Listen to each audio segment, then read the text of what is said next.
ओम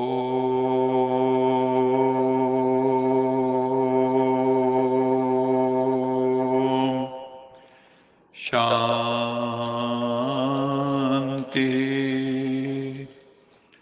सत्यम शिवम सुंदरम सच्चिदानंद स्वरूप सत श्री अकाल मूर्त दुख हरता सुख करता परम पिता परमात्मा की परम प्रिय संतान प्यारे भाइयों तथा बहनों, आज 22 अप्रैल 2022 की मुरली का मंथन प्रस्तुत है।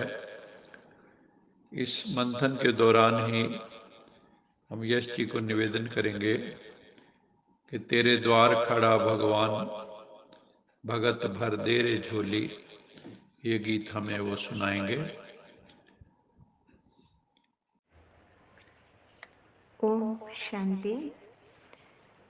तेरे द्वार खड़ा भगवान भगत भर दे रे झोली, भगत भर दे रे झोली। तेरा होगा बड़ा रे एहसान कि जुग जुग तेरी रहेगी शान, भगत भर दे रे झोली, भगत भर दे रे झोली। डोल उठी है सारी धरती देख रे, डोला गगन है सारा। भीख मांगने आया तेरे दर, जगत का पालन हारा रे, जगत का पालन हारा। मैं आज तेरा मेहमान, कर ले रे मुझसे जरा पहचान, भगत भर दे रे झोली। तेरे द्वार खड़ा भगवान भगत भर दे रे झोली, भगत भर दे रे झोली।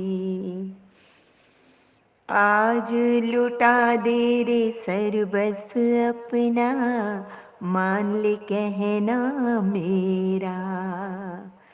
मिट जाएगा पल में तेरा, जन्म जन्म का फेरा रे, जन्म जन्म का फेरा।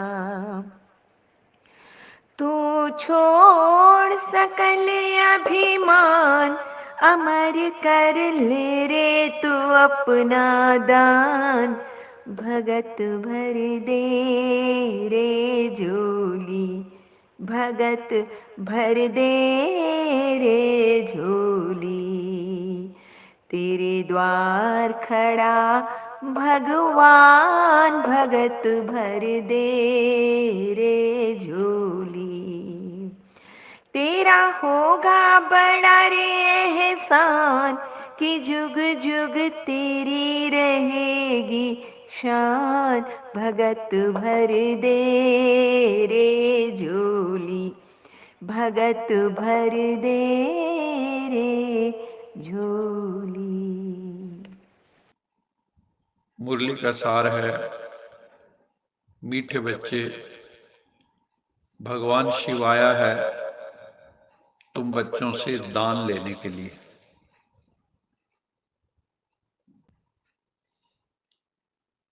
बाबा ने कहा, तुम्हारे पास जो भी आसुरी स्वभाव, अवगुण, अपवित्र संस्कार, नकारात्मक विचार रूपी किचड़ा है अथवा कबाड़ है, उसे शिव प्रभु के हवाले कर दो तो तुम पुण्य आत्माएं बन जाओगे।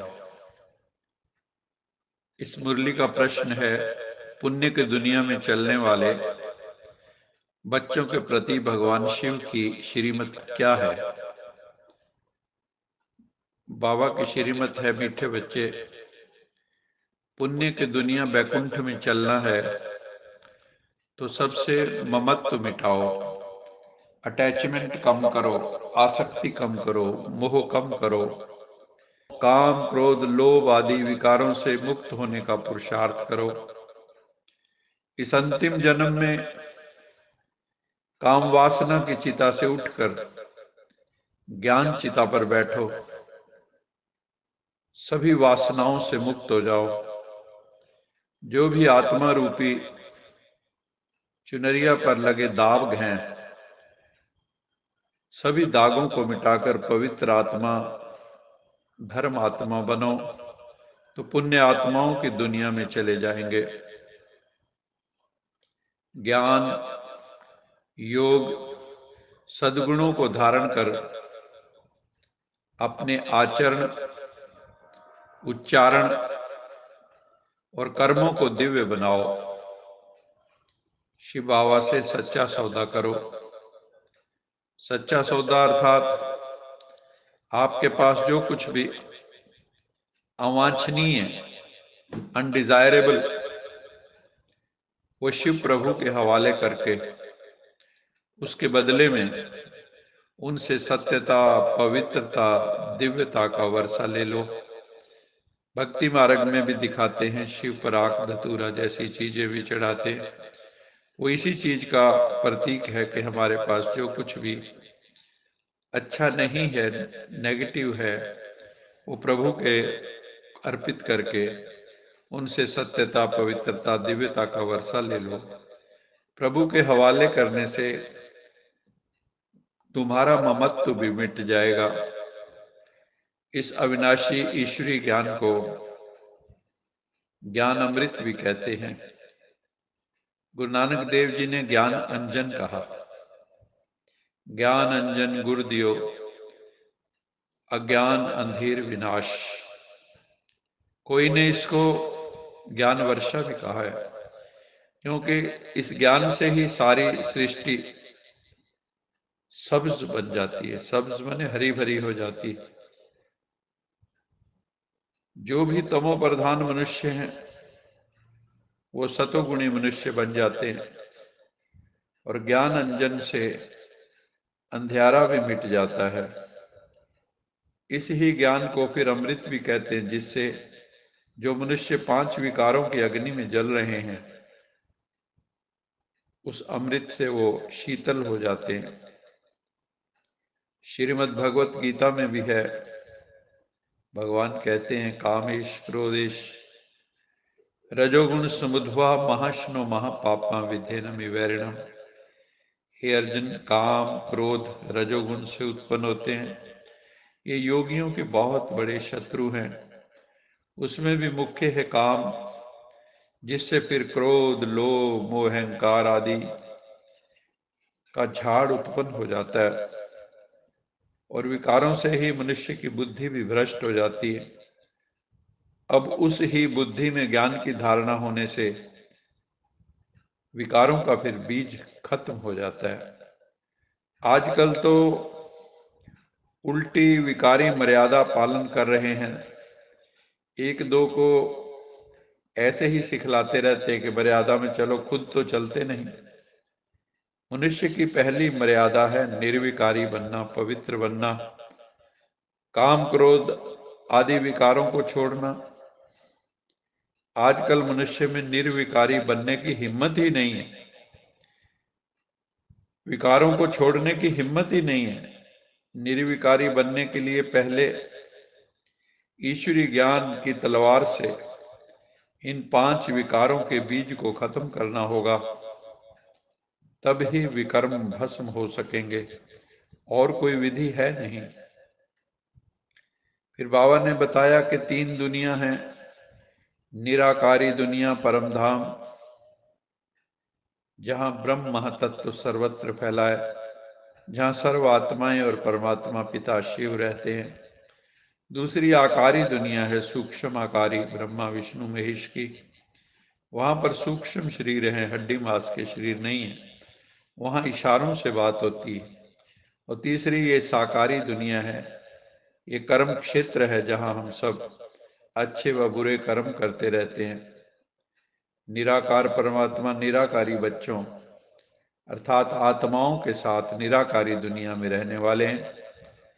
अभी शिव बाबा आया है स्वर्ग की स्थापना करने के लिए, हमको पुण्य आत्मा बनाने के लिए, राम राज्य की स्थापना करने के लिए। क्योंकि इस वक्त तो रावण राज्य है, रात है, राम राज्य दिन है। तुम्हारे में भी कोई विरला जानते हैं इन बातों को। इस ज्ञान के लिए बहुत पवित्र बुद्धि चाहिए। शेरनी का दूध सोने के बर्तन में ही ठहरता है। ये प्रतीकात्मक वर्णन है। पवित्र बुद्धि होगी तो ज्ञान योग अच्छा होगा। मूल बात है ही connectivity, connectivity with the supreme consciousness, God father Shiva. उस परम चेतना से हमारी कनेक्टिविटी हो। अच्छी चीज हमेशा याद रहती है। हमारी चेतना में हर वक्त परम चेतना परमेश्वर सत्यम शिवम सुंदरम रहना चाहिए। दुनिया में लोग कहते हैं ये संसार प्रभु की लीला है, राम जी की लीला है, लेकिन सत्यता में ये कलयुगी दुनिया राम जी की नहीं, रावण कंस की लीला लगने लगी है। राम जी की लीला तो सतयुग त्रेता युग में होती है। इसके अतिरिक्त बाबा ने यह भी कहा कि श्री श्री का टाइटल तो एक परमेश्वर शिव बाबा का है। देवताओं को भी सिंगल श्री देते हैं, श्री लक्ष्मी, श्री नारायण, श्री सीता, श्री राम। लेकिन आजकल लोग अपने ऊपर श्री श्री 1008 के भी टाइटल लगा लेते हैं। अब शिव बाबा तुमको अज्ञान रूपी अंधकार से छुड़ाकर रोशनी में ले जा रहे हैं। जिनमें ज्ञान योग होगा उनकी चाल चलन भी डिवाइन होगी। आसुरी चलन वाले कभी किसी का कल्याण नहीं कर सकते।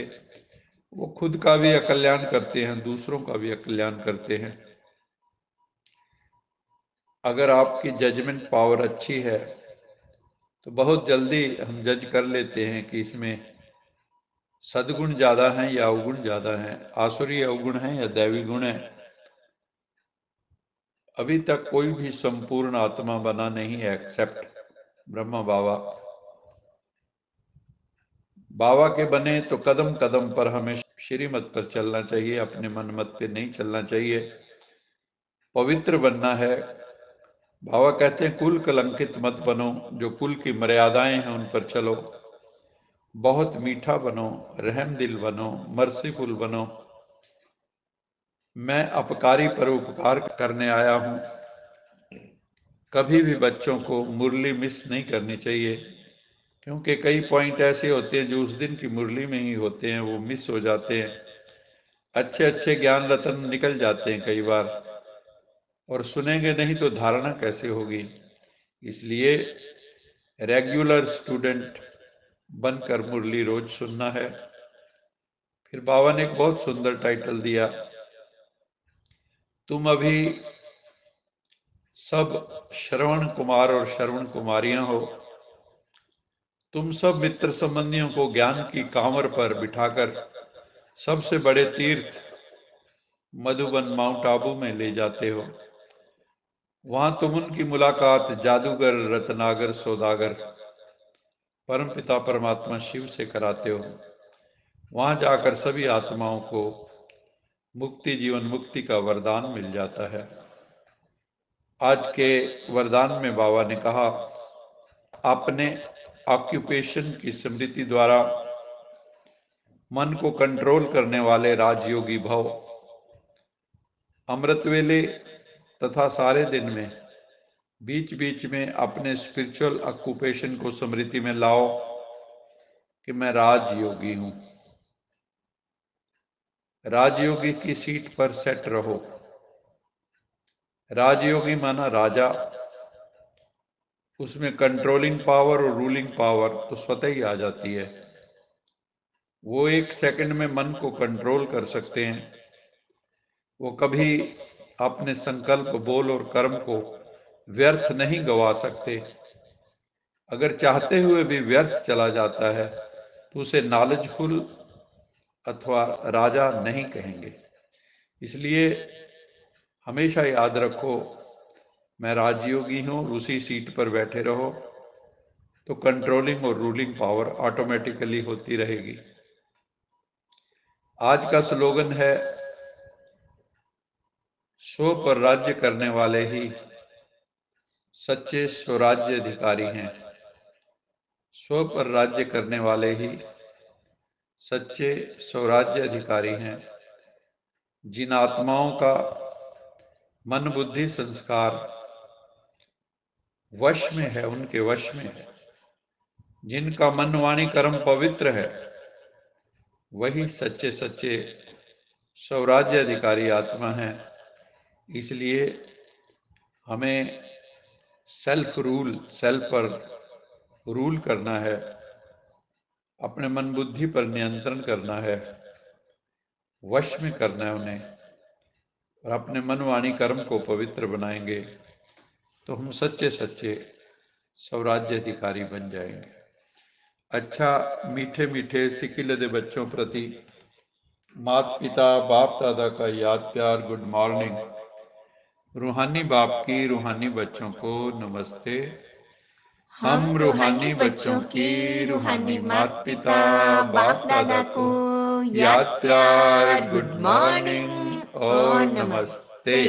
सदा रहो हंसते, कहीं नहीं फंसते, बन जाओ फरिश्ते, बांध लो अपने बसते चलो प्रभु के रास्ते। वाहिगुरु जी का खालसा, वाहिगुरु जी की फतेह। बोल बोल साचे दरबार की जय। जय। लोका समस्ता सुखिनो भवन्तु। लोका समस्ता सुखिनो भवन्तु। लोका समस्ता सुखिनो भवन्तु। ओम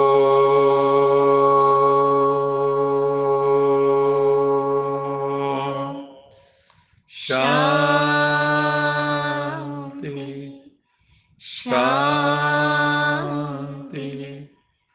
शांति।